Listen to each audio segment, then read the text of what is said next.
Real quick before we get into today's video, just want to thank all the people over on Patreon for all their support, because without their help, the upgraded content that you see on the channel, that you really see in the video essays and a few of the lore discussions, would not be possible without their help. Obviously, the YouTube membership filler arc is still ongoing, but I can say over on the Patreon that you get sneak peeks of videos months in advance. Patrons also get priority on the Q&As. Every 3 months we do an anime and manga haul, and I give away a lot of good goodies in that. And it's also just really cool to talk to you guys in the DMs, and if some of you guys have theories that you want me to talk about on the channel, obviously I will talk about your theories. Just send them to me over on the Patreon. But with that being said, let's get into the review. Yo, what's going on, everybody? It's your boy Naruto Explained here, bringing you guys another review for Boruto Naruto Next Generations Chapter 65. And now that Boruto Chapter 65 is done and in the books, we got a lot to talk about. And first and foremost, we got to give a huge round of applause for Boruto Shiki, or Momoshiki period, because the way that he was using his rasengan and the way that he was fighting, I love it. I absolutely love it, and this is what I want to see going forward. I've always said that I would really like to see Momoshiki inside of Boruto being more so like Sukuna from Jujutsu Kaisen, where every time this character pops up and takes control, it is demon time. You cannot have a character who is stated to be on the path towards losing everything have something like Momoshiki inside of him and you not capitalize on it. And in this chapter right here, Momoshiki is on demon time. The way that this man used his rasengan and was shooting off the rasengan like bullets out of his finger, I absolutely love it. That is a huge memento to Yu Yu Hakusho, so automatic 10 out of 10 off of that scene right there. So now that we got the hype moment for me out of the way, let's back up a little bit and let's look at the actual start of the chapter. So at the beginning of the chapter, this is going to be more so focused on the Boruto Shiki stuff. So the chapter opens up with Boruto. He's rolling around on the ground. He's in pain. He's clutching on his chest. He's sweating. Code is just watching him very closely. Kawaki's beginning to freak out. Kawaki's immediately wondering if Boruto's having a reaction to the drugs. And it was so touching when Kawaki just begins shouting at Boruto. And it's so satisfying that Boruto's only able to muffle some responses when he tries to reply to him, but Boruto can't fully answer him. And the way that Boruto just has this struggling expression on his face, I love that right here. And while it could have been a little bit more expressive, I think that some of the panel decisions here was actually a little bit better. That overhead shot, for instance, that was a nice touch. So you take the good with the bad on this one. But I did think it was a good decision to live in the moment for a few seconds to watch Boruto be in his pain and to see how much Boruto being in pain is troubling Kawaki. And then all of a sudden you see all this smoke. Boruto's looking over at Kawaki and Code. You see how it really looks like the aura is beginning to flare up. And then Boruto's looking around. Boruto's able to speak. And that's when we see Momoshiki. And I love it. That is such a beautiful shot of Momoshiki. Momoshiki is sitting on top of the tree branch. This man has his legs crossed. His hair is just all over the place like he stepped out of a L'Oreal commercial. Momoshiki hops down onto the ground, gets up to Boruto, and he says that even though you have those stupid drugs, even if it could have slowed down the Otsukification that karma has, it was just a stopgap meant to give you peace of mind. And for those of you guys who need a reminder, Amato always said this.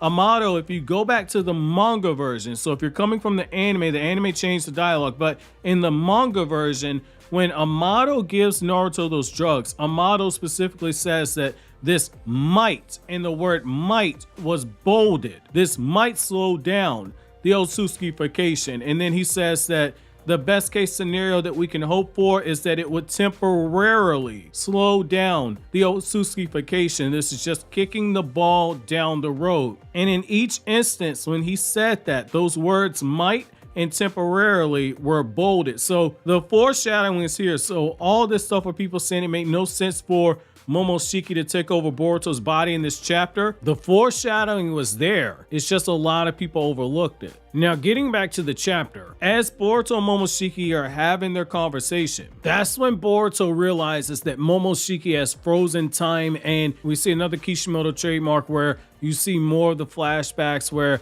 Boruto has a flashback of Momoshiki freezing time before. And what I like here is that Boruto's trying to resist Momoshiki and he can't. And we get this shot of Eida and she's holding on to Damon. And in that shot with Eida, those same clouds are surrounding Eida, but we see that her Senrigan eye is still active. And I'm gonna say it right now, because Kishimoto loves to do parallels. Just as Sasuke's Rinnegan was able to see everything that was going on, I think that Eida's Senrigan is able to see everything that's going on with Momoshiki and Boruto's conversation. I think that that's what's happening. What I also like is how in this time, Momoshiki looks over at Code and immediately, because he knows what's going on, he says, okay, Boruto, you need to switch with me because we have one of these car members left and this kid right here, this Code kid, he possesses the Ten Tails. I need to go ahead and kill him while the time is ripe. So how about you switch me right now? And Boruto doesn't have any room to argue with them. And once this happens, Kawaki starts running towards Boruto. He's calling out to him. And then that's when Boruto basically goes on a speed blitz. And Code has his claw marks out. He's ready to fight. Boruto, his headband is also slid down. And once all this happens, Code immediately realizes, oh, this is not Boruto. This is Momoshiki. And in that time, before this dude can even react, at point blank range, Boruto Shiki uses a rasengan. And this rasengan is huge. It is huge. I thought this was a good scene. The only thing I think could have made this a little bit better artistically is when you get into Code's reactions, if shading would have been played around with Code's reaction, I think this really could have sold this scene over so much better. But much respect for the size of that rasengan and the way that was handled though. I thought this did a decent job at capturing just the severity and the gravity of the situation by the sheer size of that rasengan. I absolutely love that scene. Again, there's a few things that could have been tweaked, but I think that this works. And in this moment, Code knew that he screwed up and he knew that he needed to retreat. And we're paying off some of the foreshadowing that we got earlier on in the manga. Because Eida warned this man, do not engage in this battle. Get out of there. And one thing I've been saying for a while is that because of his personality, he's going to be in a situation where he's going to play around and he's going to end up in a Boro situation where he's going to learn that the person that he's fighting doesn't have on some black kawais, but instead they got on some black Air Forces. And he's going to learn very quickly what it means when somebody has black Air Force energy. And we see on full display that Code is quickly becoming aware that BoruShiki right now is on black Air Force energy. The man's on demon time right now because he's like, wait a second, this is a completely different level of power than Boruto displayed before. This is what true Otsutsuki power is. And he is seeing firsthand why Eida was saying, get out of there. And speaking of the character Eida, by the time Naruto shows up at the end of this chapter, there's some funny double speak that is going on here. This is more of Kishimoto's penchant with kanji, where on the surface level it's referring to one thing, but when she refers to we need to start everything over, it's actually triple speak, and it's a nod to the cake woman trope. I did a whole video breaking down Eida's infatuation for Boruto that I recommend checking out. That way you'll get clarification for why I'm saying that. So as this chapter is progressing, just keep in mind when Eida says that this is the worst possible outcome and that they need to start over, she's not just referring to Naruto showing up on the battlefield and Boruto Shiki going on a rampage. She's also referring to not being able to get her hands on Kawaki because she wants to be in that relationship with the character of Kawaki. That's the other thing that is fueling Eida's anger towards Code and the decisions that he's making. But we're gonna switch over to the Sai and Amato stuff because I think that this is very telling right here. Sai, Amato, and Sumire, they're all sitting inside of the Hokage office, and you get this line where Sai's like, hey, the 7th Hokage is gonna take care of everything, and Amato's looking real sus once again. This dude's just kind of looking over at the scene and he's like, wait a second, they know where Kawaki is, they got to him, Code should not be able to sense him, I know his abilities, there's no way he can get there, there's no outer members who possess skills like that.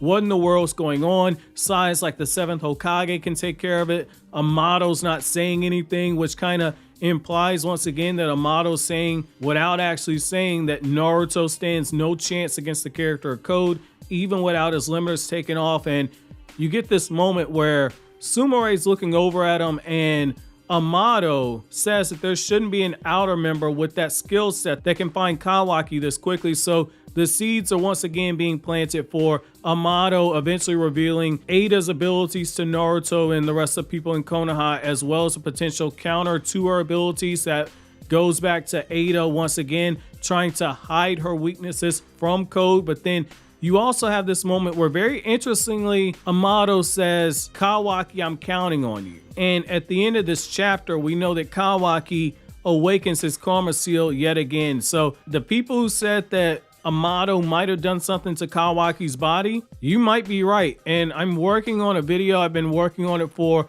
a few weeks now, that deals with the potential mythology with the character of Amato. One of you guys tagged me on this in a thread on Twitter. I was already thinking about some of the aspects of this, and before that thread, and now this chapter right here just confirms that we might very well be in a Sasuke Aizen situation where Amato might very well be a villain. And while everybody's focusing on Code and the issues with the Ten Tails, Amato is making his moves. And there are a couple of myths that back this up. And right now, Amato is displaying some of those characteristics. The scene then switches back over to BoruShiki, and he's once again just spamming the rasengans. And what I like about this is that, like, BoruShiki right now is just on demon time. This man is just shooting off rasengans and spamming them, and they're going at varying sizes right now. This dude is just seeing how far he can push Boruto's body. He's hijacked this man and taken his body for a joyride, and I'm all for it. And I love just the chaos that you're seeing right here. How you see the varying sizes of the rasengans, and Code gets this brilliant idea of, oh, I need to get out of here like Eida says, and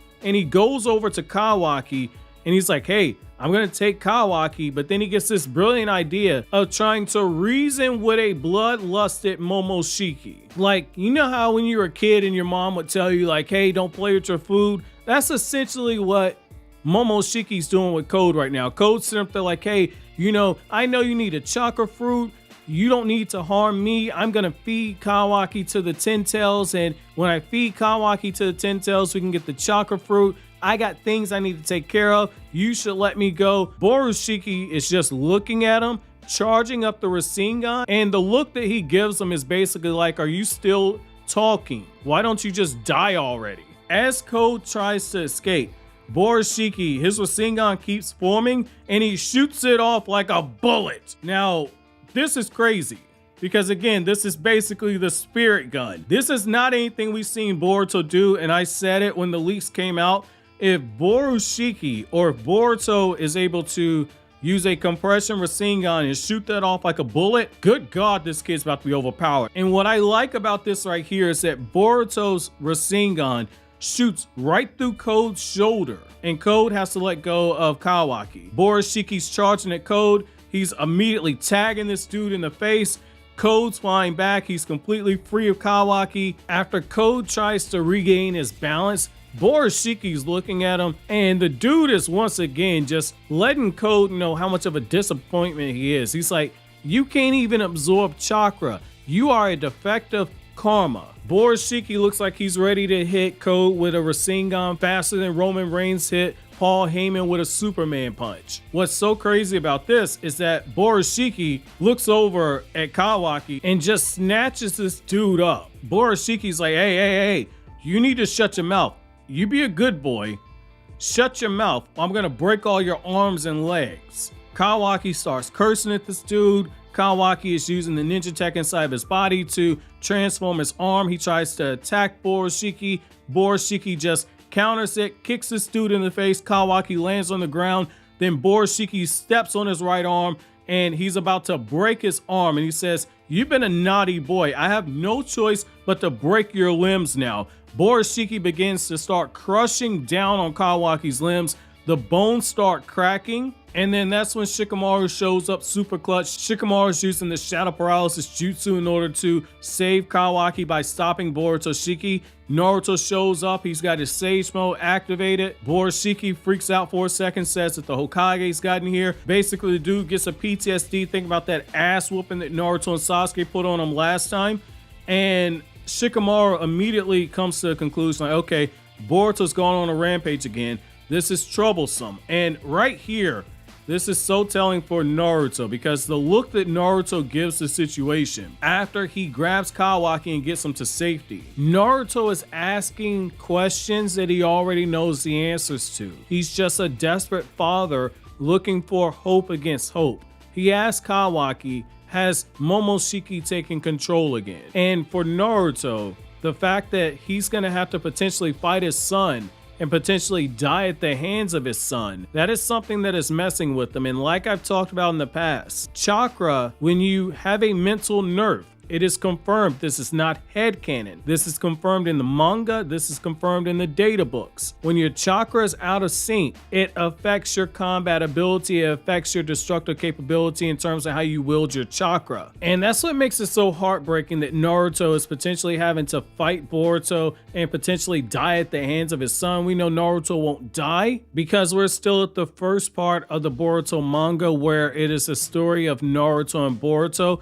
Naruto's still technically a co-main character for this part of the story. Now, once we get to the second part of the story, that's a completely different animal in of itself, but it's just heartbreaking that Naruto just lost Kurama. Now he's having to turn around and face his worst nightmare, Momoshiki taking over Boruto's body. And on the flip side, we arrive to what I talked about earlier in the review, to where while this is Naruto's worst nightmare, Eida right now is living out her worst nightmare, in the sense that she's telling Code that they got to start over because she wants to know what he's going to do about the situation, because it's the worst situation for her personally. And this is where that cake woman trope is on there when she says that we got to start all over.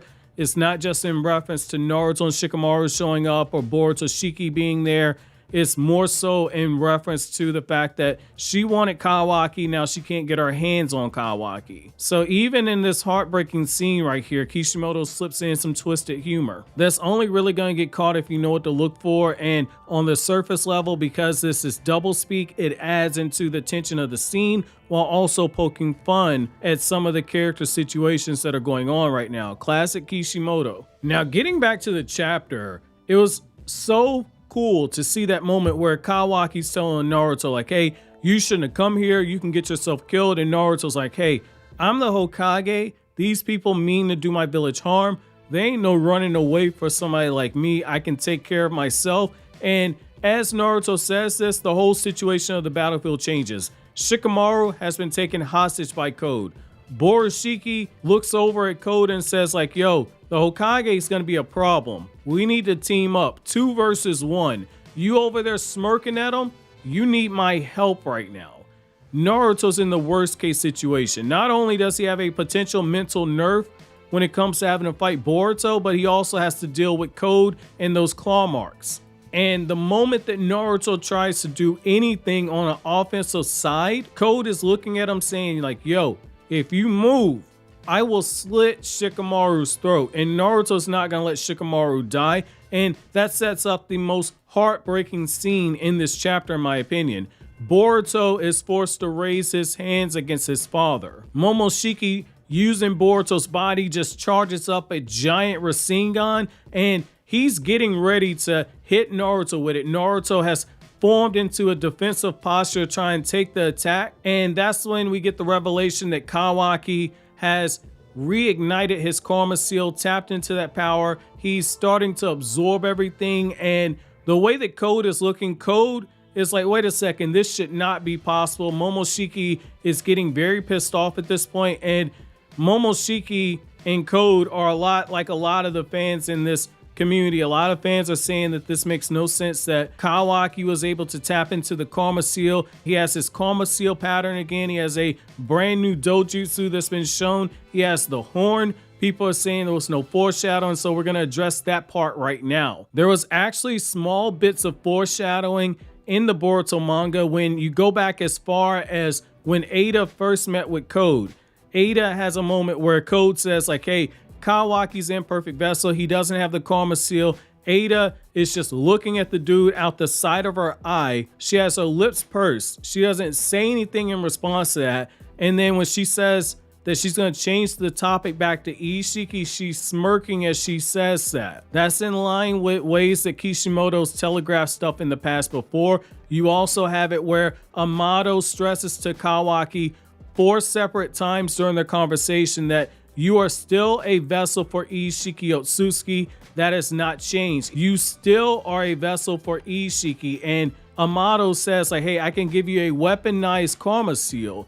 I can engineer it onto your body using science, and that will allow you to access this power. But Amato never said that that was the only way. And because he used that whole analogy of a house, I'm going to use an analogy for a house as well. Amato merely offered to basically make Kawaki another copy of the key to unlock that door, but you don't need just a key in order to open up a door. You can also pick a lock. It just takes more effort. And in this case, Kawaki's emotions and his feelings towards Naruto, it's going to require more work, but that's how he was able to access that power, which goes back to how he sped up his karma progression when Jigen tried to attack Naruto back at Naruto's house, and he went into that transformed state again. It's not the mind-blowing type of foreshadowing you would get with something with One Piece, but this is consistent with what we've seen with this writer before. I've been on record for months now that Kawaki was still going to be a vessel for BoruShiki. The manga later on confirmed that. He was still a vessel for BoruShiki, and it's taken things a step further, and it's tied it back to his emotional outburst when he went into that transformed state that he's in now, but now it's progressed to a point where he has a dojutsu. We didn't see that before, but that was the only time we saw Kawaki in this form. Both times he took on this appearance, it came from his high emotions and that need and desire to protect Naruto. The pieces are coming together. Now it's just a matter of seeing how long it's going to be before we get to the payoff. So what I want to know from you guys, for my chapter question, how do you feel about Kawaki's karma seal coming back out? And on a scale from 1 to 10, how heartbreaking was it that Naruto was going to have to fight his son? Let me know down in the comment section below. But as always, guys, if you like anything I had to say, don't forget to comment, rate, subscribe, and share. Thank you so much for watching to the end. Have an awesome day, guys.